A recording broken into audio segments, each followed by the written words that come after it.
दक्षिण दिल्ली नगर निगम के पार्किंग के ठेकों को लेकर के कुछ विवादास्पद बातें सामने आई हैं। हमारे साथ राजदत्त गहलोत जी हैं बातचीत करने के लिए, जो कि दक्षिण दिल्ली नगर निगम की स्थायी समिति के अध्यक्ष भी हैं।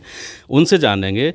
गहलोत जी, कुछ विवादित चीज़ें आई हैं कि पुराने ठेकेदारों की तरफ कुछ बहुत ज़्यादा बकाया है, उसके बावजूद कुछ नए नामों से उन्हीं ठेकेदारों ने दोबारा से अप्लाई किया है। कहीं ना कहीं दोबारा से एमसीडी को नुकसान हो सकता है, तो इस पर क्या कहेंगे?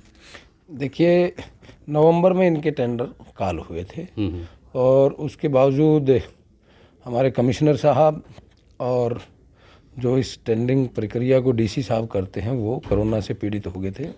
उसके बाद हम लोग धरने प्रदर्शन में दिल्ली सरकार के खिलाफ हमारे 13,000 करोड़ रुपया तो दिल्ली सरकार ने देना था, उसमें 13 दिन हम उनके दरवाजे पर बैठे रहे, 3 दिन हम भूख हड़ताल पर भी रहे। लेकिन हमारे मुख्यमंत्री जी वहाँ हमारे से चर्चा करने बैठने आए नहीं, बात तक नहीं की। तो उसके बावजूद अभी हम उससे निकल के अभी आए हैं। तो जिस प्रकार से आपने जानकारी दी, एक आध और भी जानकारी मेरे पास आई है। तो डीसी को और कमिश्नर को मैंने उनसे ये इन्फॉर्मेशन मांगी है कि इस प्रकार के जो डिफ़ाल्टर हैं या जिनमें कोई हमारा पेंडिंग है, बैलेंस है, उन लोगों ने अगर इस प्रकार से अनियमितता करके कुछ अपने रिश्तेदारों को, यारे प्यारे या भाई को या अपनी फर्म चेंज करके इस प्रकार की अगर कोई काम अपना इधर एसडीएमसी पार्किंग का लिया है, तो उस पर मैं आपको बिल्कुल श्योर कहता हूँ कि मैं विजिलेंस इंक्वायरी के लिए भी लिखूंगा और उनको कैंसिल करूँगा। अच्छा, दूसरी बात एक और है, क्योंकि नगर निगम वैसे ही आर्थिक तंगी झेल रहे हैं, तो जाहिर सी बात है कि इस तरीके के जो बकायेदार हैं, बड़े बकायेदार हैं, चाहे पार्किंग के हैं, चाहे विज्ञापन के हैं, चाहे कोई और भी डिपार्टमेंट्स ऐसे हैं जिनकी की वजह से ठेकेदारों की तरफ बकाया, तो उसकी वसूली के लिए क्या करेंगे? देखिए, जहाँ तक के जब से मैंने ये कार्यभार संभाला, थोड़ी बहुत पहले भी जानकारी हम लोग रखते थे, लेकिन उसके बावजूद जिस तरह से डीएनडी वगैरह पर हमारा ड्यूज़ था, तो वो मंथली इस प्रकार से कम होता जा रहा है। अच्छा। और अभी हम शिकंजा कुछ टाइट और भी कर रहे हैं एडवर्टाइजमेंट की, जहाँ तक बात है।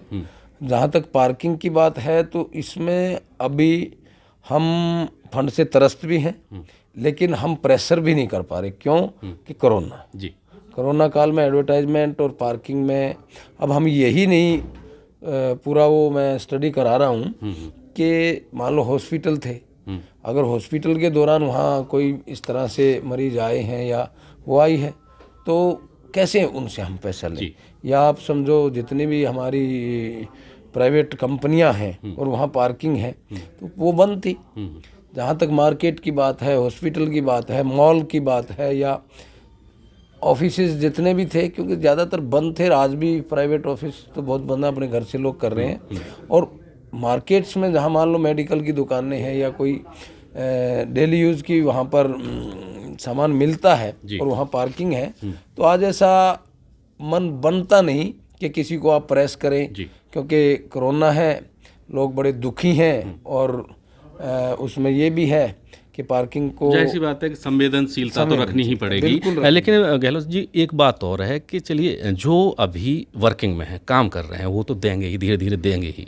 लेकिन कुछ ऐसे लोग हैं जो पुराने बकायेदार हैं, करोड़ों का जो लेनदारी है नगर निगम की, वो उनकी तरफ बकाया है और उनसे वसूली नहीं हो पा। देखिए, हमने पत्राचार किया है। लेकिन वो प्रेशर वाली बात है ना। आजकल ये है कि मान लो एक बिजनेस सुसाइड ना हो जाए, हमारा बिजनेस वो सरेंडर करके भाग जाए, तो फिर क्या मिलेगा? कम से कम हमें उम्मीद तो है। तो जैसे ही ये थोड़ा सा नॉर्मल होगा ना, हम लोग प्रेशर भी करेंगे। और उन लोगों से मैंने 1-2 बार बात भी की है और उनको कुछ रियायतें भी दी हैं। जिस प्रकार से अपना 23 मार्च से या 22 मार्च से और 7 जून तक हमारी जो बड़ा बंद रहा है, वो अपना लॉकडाउन रहा है, तो उस दौरान हमने उन लोगों को रियायत भी दी है, चाहे एडवर्टाइजमेंट है, चाहे आपकी पार्किंग। आपका आंदोलन 13 दिन तक चला, 10 दिन आप धरने पर बैठे रहे, बाकी के 3 दिन भूख हड़ताल भी की, उसके बाद उठना पड़ गया, परिस्थितियां ऐसी रहीं। दिल्ली सरकार तैयार नहीं है कुछ भी फंड देने के लिए। बार बार आम आदमी पार्टी के नेताओं की तरफ से ये कहा जा रहा है कि जो कुछ था दे दिया है, कोई बकाया नहीं है। ऐसी स्थिति में आगे की क्या योजना रहेगी? देखिए, अब कोरोना तो है ही, बार बार एक ही चीज़ का, लेकिन दिल्ली सरकार ने जो 3rd और 5th पे कमीशन, दिल्ली फाइनेंस कमीशन की रिपोर्ट थी, उसमें जो उन्होंने मंजूर किया उन्हीं का ही मंजूर, कोई हमने ज़बरदस्ती लिख के नहीं भेज दी। और एक राज्य सरकार को अपने निकायों का ये उनकी ड्यूटी है कि वो कैसे काम कर पाएंगे, तो वो खुद इस तरह से फाइनेंस कमीशन बैठा करके उसमें एक फंड की एलोकेशन करते हैं कि किसको कितना देना है जी। और उसमें अगर इस प्रकार का बाधा डाल दी जाए कि हम नहीं देंगे, इसी प्रकार से हमने, जैसे दिल्ली सरकार ने पीछे हमारे से बहुत सारी इन्फॉर्मेशन मांगी थी और उन्होंने कहा कि भाई इसने लेजिस्लेटिव एक वो कमेटी बनाई है कि जो निगम को दिशा निर्देश देगी, हमें ये इन्फॉर्मेशन दे, उसके अगेंस्ट हम कोर्ट गए थे, वहाँ से स्टे हो गया। क्यों कि हम भी एक स्वायत्त बॉडी जी, और हम सरकार चलाने में सक्षम हैं।